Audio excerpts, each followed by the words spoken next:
Okay, I am stuck at home today because of the winter weather. I mean, it was 80 2 days ago, but we're in a blizzard warning right now, which is Nebraska, I guess.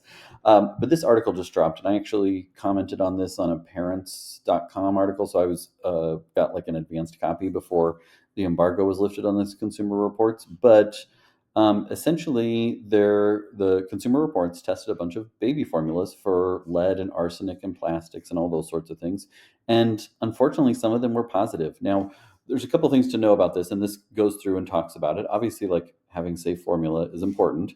The article here, which I can link in the comments, talks about arsenic, which is a heavy metal that's really bad for all humans. There has been arsenic found in fruit juice and baby food and bottled water in the past. It's poisonous. It's really not something that should be in the food. There were several different formulas that unfortunately I see used quite a bit around these parts. I don't know about the rest of the country, but I do see these used. Elicare, Alimentum are common ones. Babies are fussy. They get put on these.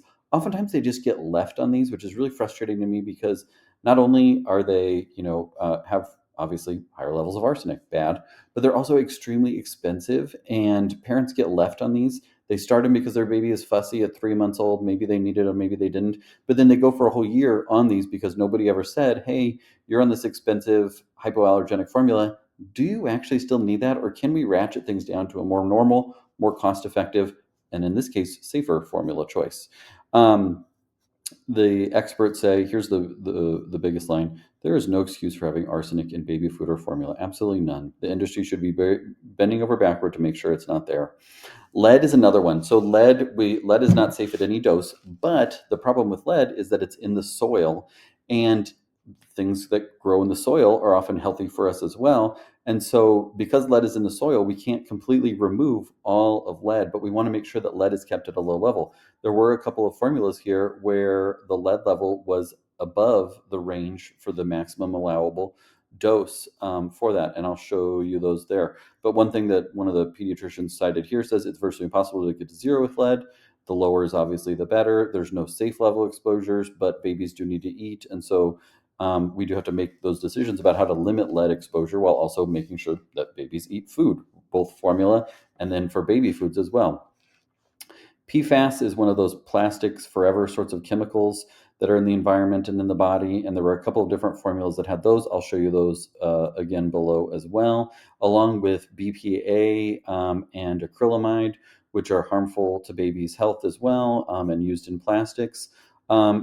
The good news is, so this is like a doom and gloom sort of story, but there is actually a lot of good news that most formulas had very low or no levels of any of these. Now and then they actually list here the top choices just based on like alphabetical order, and then the lack of BPA, lead, acrylamide, cadmium, arsenic, and mercury. The ones that were concerning are towards the bottom here, which these are the ones that I see used a lot in fussy babies around the area, at least, is Elicare, Nutramigen, which was bad across the board for BPA, acrylamide, inorganic acid, and lead. And then the other one that I see used quite a bit is Alimentum, which was bad for lead and for inorganic arsenic as well. And so what this means, like sometimes we do need these more broken down formulas, but what we should do is try and limit exposure by using those formulas for as short of a time as possible. And if your pediatrician isn't willing to say, okay, we were on this for a month, let's try and de-escalate and see how we do.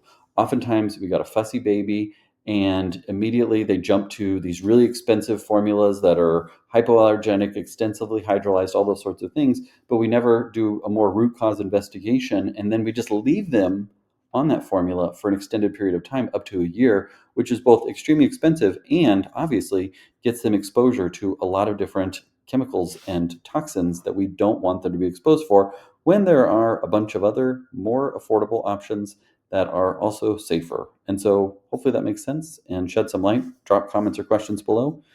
And hopefully the power stays on here at our house.